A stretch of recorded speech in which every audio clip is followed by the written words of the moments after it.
В России утекают примерно все персональные данные, которые куда-то записываются о гражданах. Исключений практически нет. Банковская тайна, медицинская тайна, ваше место жительства, номер паспорта, номера телефонов, счетов, банковских карт, доходы, все ваши адреса, куда вы заказываете еду, данные о вашем имуществе, перелетах, автомобилях, доходах, детях. Все утекло. Причем все не просто утекло. Но любой желающий с помощью легко доступного сервиса за 140 рублей может заказать о вас справку, где все это будет.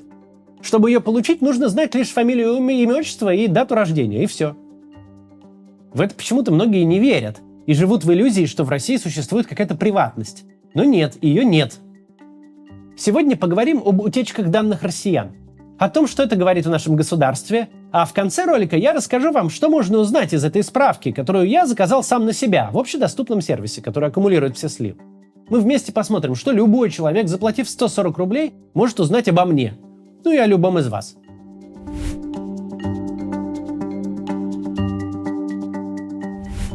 На днях в паблике появилась новость, что в России случилась очередная утечка персональных данных россиян. Слили данные из Ростелекома, имена пользователей, 154 тысячи имейлов и больше 100 тысяч телефонных номеров. За несколько дней до этого Роскомнадзор сообщил, что за прошлый год, 24-й, в России утекло больше 710 миллионов строк данных о гражданах. Эксперты спорят, есть ли среди нас те, кого нельзя пробить по слитым базам. В Сбере говорят, что слиты данные 90% россиян, а в Ростелекоме считают, что всех 100%. В этой сфере Россия явно демонстрирует устойчивый рост. Каждый год хакеры ставят новые рекорды, но даже на этом фоне потрясает воображение утечка из Росреестра. 6 января в одном из анонимных телеграм-каналов, только что появившемся, появилось сообщение, что хакеры взломали базу и выкачали данные Единого государственного реестра недвижимости. Объем утечки оценивается в 2 миллиарда строк. Авторы канала заявляют, что так они поздравили россиян с началом Нового года. Часть данных была выложена в открытый доступ. Эксперты и журналисты проверили несколько десятков строк из опубликованного фрагмента. Они оказались настоящими, с реальными именами, адресами и другими данными россиян. Росреестр буквально сразу сообщил, что у них ничего не пропадало, все, мол, ложь и провокация. Канал этот новый неизвестный, создан он буквально на днях, и единственный пост в нем о взломе базы ЕГРН. Росреестр – серьезная государственная контора, которая занимается регистрацией недвижимости и всех сделок с ней связанных. У них все записано, на кого какая квартира зарегистрирована, кто в каком году купил участок. Без регистрации в Росреестре ни купить, ни продать, ни передать по наследству недвижимость невозможно. Их не обойти, не объехать. Они бюрократический аппарат, российское глубинное государство. И вот они говорят, что утечки не было, а какие-то ноунеймы из интернета говорят, что была. Кому мы верим? Понятно, кому. —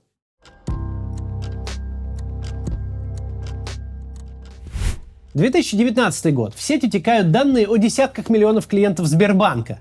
В слитой базе паспортные данные и имена держателей карт, а также сведения о лимитах и операциях по картам. В базе была почти вся информация, позволяющая воспользоваться чужими счетами, кроме CVV-кодов, тех самых 3 цифр с оборота карты. Вероятно, именно этот слив дал старт телефонному мошенничеству от лица службы безопасности Сбербанка. Когда все данные есть, очень удобно.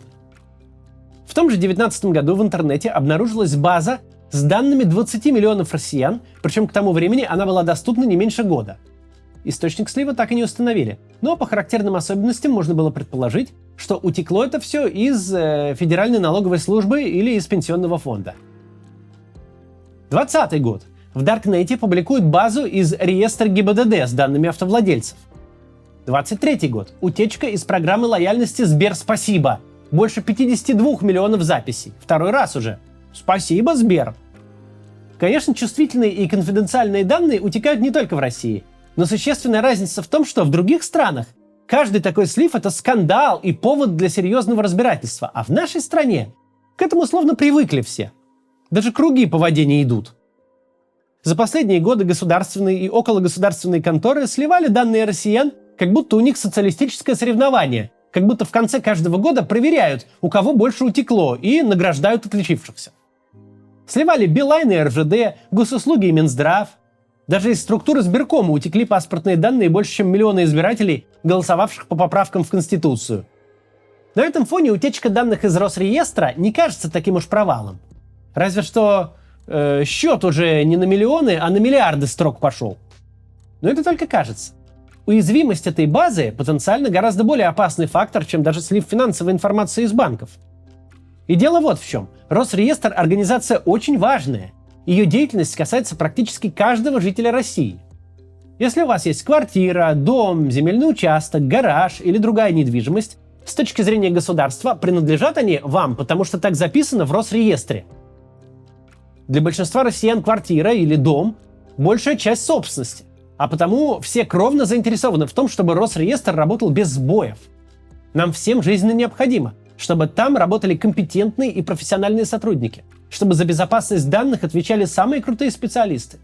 Это должна быть неприступная крепость. Делайте, что хотите. Хоть ров с огнем, хоть бункер на минус 30 этажей. Но те строчки, где записано, что я, Василий Иванов, например, владею трешкой в Медведково, должны быть защищены максимально надежно. И тут мы узнаем, что какие-то непонятные люди шарятся в базе Росреестра, как у себя в кармане. Заходят, когда хотят, копируют, что хотят, выкачивают терабайты данных. И становится ясно, что в Росреестре не только огненного рва нет, но даже овчарку не посадили охранять. Мне, как к этому абстрактному Василию Иванову, очень неприятно такое узнать. И за трешку свою неспокойно. Ведь, может, чисто теоретически те анонимусы, что увели базу из-под носа службы безопасности, могли данные на серверах и подкорректировать, переписать трешку на постороннего человека, а за нее ипотеку платили и ремонт в ней делали. Или ладно, даже если не отредактировать. Вдруг они смогут всю эту базу грохнуть. И потом я, как этот Василий, Иванов, и миллионы других Васильев будут бегать по разным МФЦ и БТИ и доказывать, что они не верблюды. Говорить: да я же эту трешку-то купил. Совать в окошко договоры и свидетельства и просить: ну вы посмотрите, может в бэкапе чего осталось. А там очередь. Бали. Это остров с таким туристическим потоком, что сейчас строят второй аэропорт. Первый уже не справляется. Ведущего застройщика на Бали, Break Property, сейчас как раз в продаже есть юниты в современном комплексе Elysium на берегу океана. Стоят они от $90 тысяч. Там будут апартаменты и просторные виллы с собственными садами, бассейнами, видами на океан и горы. Кроме того, там будет полно общественных и коммерческих пространств. Рестораны, кафе, магазины, коворкинги, тренажерный зал, спа-центр и просторные зоны отдыха. Цены ближе к дате сдачи растут, а больше половины юнитов уже распроданы. Break Property в прошлом году признали лучшим застройщиком на острове. Это также официальный партнер Marriott на Бали. У компании 17 крупных проектов. За прошлый год заполняемость была в среднем 90%. Также застройщик дает гарантию на свои постройки до 7 лет. Покупать мебель, посуду, технику вам не придется. Недвижимость уже будет оснащена всем необходимым. Сейчас Break дарит 15 туров на Бали с проживанием в одной из своих вилл тем, кто купит недвижимость до 31 января. Так что оставляйте заявку по ссылке в описании и узнайте подробные условия. А если вы сообщите менеджеру застройщика мой промокод CATS2025, то сможете приобрести недвижимость с первым взносом всего в 25%. И получите беспроцентную рассрочку. При этом часть стоимости вы сможете оплатить позже из доходов с аренды после ввода объекта в эксплуатацию. Все ссылки в описании. Еще более интригующей историю этого слива делает то, что какие-то 3 года назад никому и в голову бы не пришло охотиться на базу Росреестра, ведь она была открытой. Она изначально так задумывалась, как официальный источник информации о том, что и кому принадлежит, кто за что отвечает. До создания Росреестра россиянину, который хотел купить, например, квартиру, требовались крепкие нервы, дорогие консультанты и специфичный опыт. В то время легко было нарваться на мошенников, которые продают не принадлежащую им недвижимость. И стопроцентного способа отличить надежную сделку от той, где потеряешь деньги, не существовало. Одной из задач, созданного в 2004 году Росреестра, было решение именно этой проблемы.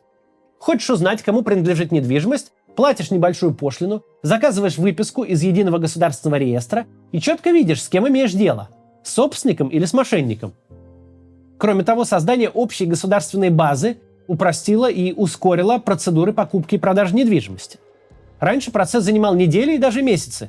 Теперь все происходит за считанные дни, а при необходимости и за несколько часов. Вот такие крутые и позитивные изменения. Россия на глазах становилась современным государством с цифровой инфраструктурой, с удобными и эффективными сервисами. У новой прозрачной государственной структуры был еще один неожиданный плюс. Данные о владельцах недвижимости очень пригодились журналистам-расследователям. Хочешь знать, чей дворец, заказываешь выписку из ЕГРН и сразу видишь хотя бы номинального владельца. Мы все помним расследование Навального про Юрия Чайку. Оно было основано как раз на данных из Росреестра. Но понятно, что разоблачительных материалов было гораздо больше. Такого эффекта система, очевидно, не ожидала. Собственники и номиналы, а также сочувствующие им структуры не были готовы, что об их недвижимости вполне официальным путем узнают граждане. И в open space Росреестра появились VIP-кабинки с непрозрачными стеклами. Мы с вами это заметили, когда сыновья прокурора Чайки стали фигурировать в базах под креативными именами ЛСДУЗ и ИФЯУ-9. Верховный суд России такое творчество разрешил, и Росреестр заработал по-новому.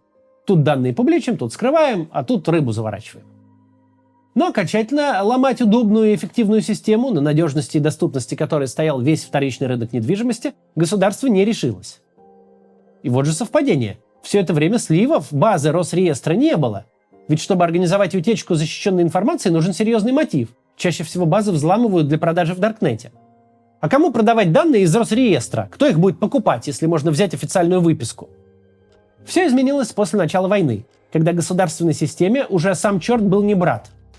С 1 марта 2023 года публичный доступ к информации о владельцах недвижимости в России был закрыт, и база Росреестра стала мишенью для хакеров. Тем более, что после начала войны сфера цифровой безопасности в России стала быстро меняться, становиться опаснее и токсичней. Впрочем, не слишком заметно для пользователей. Но эксперты говорят, что число хакерских атак выросло, а защищаться от них стало сложнее. Взламывают не только государственные структуры, но и разные коммерческие сервисы – банки, доставки, магазины, онлайн-школы. Государство не то что устранилось от решения проблемы, но норовит спихнуть ее на бизнес. Ловить киберпреступников долго и сложно, а вот обложить компании штрафами – дело богоугодное. В прошлом году был принят закон, который вводит штраф в размере от 1 до 3% с годового оборота компании за утечку данных клиентов, и прайс там начинается с 20 миллионов. Бизнес в ответ хитрит и приспосабливается.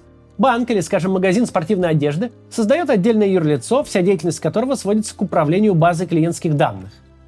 Если базу взломают, штраф получится небольшой, ведь и обороты маленькие.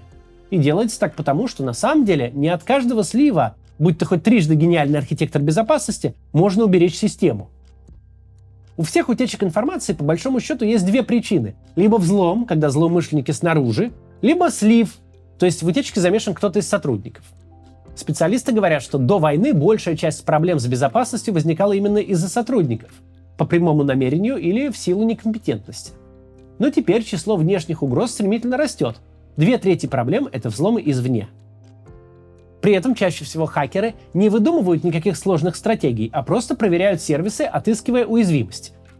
Большая часть таких уязвимостей известна. Производители программного обеспечения стараются их устранять. Но если страна под санкциями, то с обновлениями, которые закрывают дыры в защите, могут быть проблемы. А если в этой стране еще и дефицит толковых айтишников, потому что многие уехали от войны и мобилизации, может оказаться, что заметить хакерскую атаку просто некому.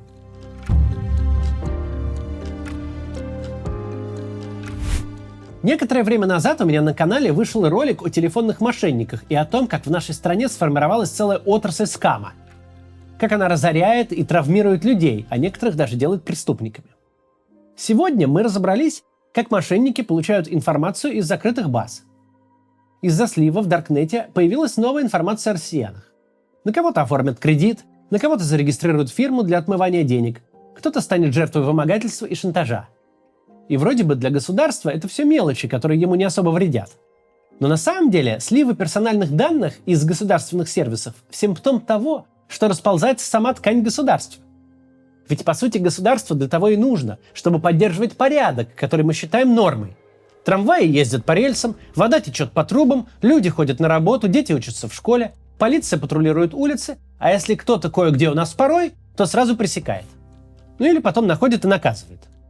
Государство большое, сильное и контролирует страну от границы до границы. Все идет по плану, все под контролем. Российское же государство изо всех сил старается показать, что оно именно такое. И тут вдруг выясняется, что оно регулярно косячит, не выполняет свои базовые функции, не может гарантировать неприкосновенность информации в реестре прав собственности даже. Внутри системы появляются признаки утраты управления. Государство больше не выглядит большим и сильным, оно выглядит беспомощным, неспособным обеспечить ни порядка, ни защиты прав, ни элементарной безопасности. Потому что безопасность – это не агрессия в сторону соседей, не сиюминутные запреты всего, за что зацепится взгляд серьезных начальников, не движуха на стероидах, возведенная в статус национальной идеи, а нудное, скучное культивирование цивилизации. Соблюдай законы, строй институты и ручным управлением не балуйся. В конце давайте посмотрим, как науправляли-то. Что видно в справке про меня, заказанный через, доступный сервис за 140 рублей.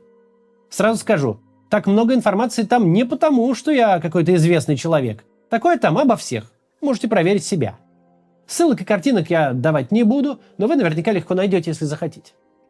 Итак, открываем справку. Видим в ней 57 страниц. Каждая страница 2-3 слива из разнообразных баз. Что тут есть? Для начала СНИЛС, ИНН, адрес почты, номер телефона. Полученный из слива ФНС 2023 года. Это Федеральная налоговая служба. Затем данные паспорта, серия, номер, кто выдал, из слива клиентов гемотеста 2022 года. За дополнительную плату наверняка можно узнать, какие я там анализы сдавал. Но этого в этой справке нет. Дальше слив из госуслуг, но там те же данные. Еще немного подборок открытой информации о долях в юрлицах, в движениях на выборах. Слив 2022 года из налоговой с данными моего ИП. Участие в базе умного голосования. Красным цветом выделен какой-то слив из полиции, где я отмечен как склонный к экстремизму из-за поддержки ФБК. Знали бы они. Слив из ГИБДД с информацией о водительских правах и автомобилях. Слив из базы Сирена о моих перелетах по России. Там данные с датами и номерами рейсов. Это слили базу с информацией о 664 миллионах перелетов за 16 лет. Они теперь все доступны. Не знаю, стоит ли перечислять остальное, но там даже есть слив из налоговой за 2003 год с полной информацией о моих доходах в то время. Номер паспорта болельщика чемпионата мира по футболу, отдельный раздел с моей краткой биографией, административный штраф на 500 рублей из 2014-го, адреса некоторых арендованных мной квартир, номера всех моих счетов и карт в Альфа-банке, которые у меня были за всю жизнь. Это сюда еще не входит слив из Яндекс.Еды со всеми адресами, куда я когда-либо заказывал еду. Там 52 адресов, где я бывал, жил, работал и все такое. Это при том, что я сохранял осторожность, и основное мое место жительства в Москве туда не попало, потому что я пользовался другим телефоном и именем. Основное не попало, зато вообще все остальное попало. Что можно сказать по итогам этого всего? Никакой приватности в России не существует вовсе. Утекает абсолютно все, что вы куда-то вообще записали. Это надо помнить и иметь в виду. До завтра.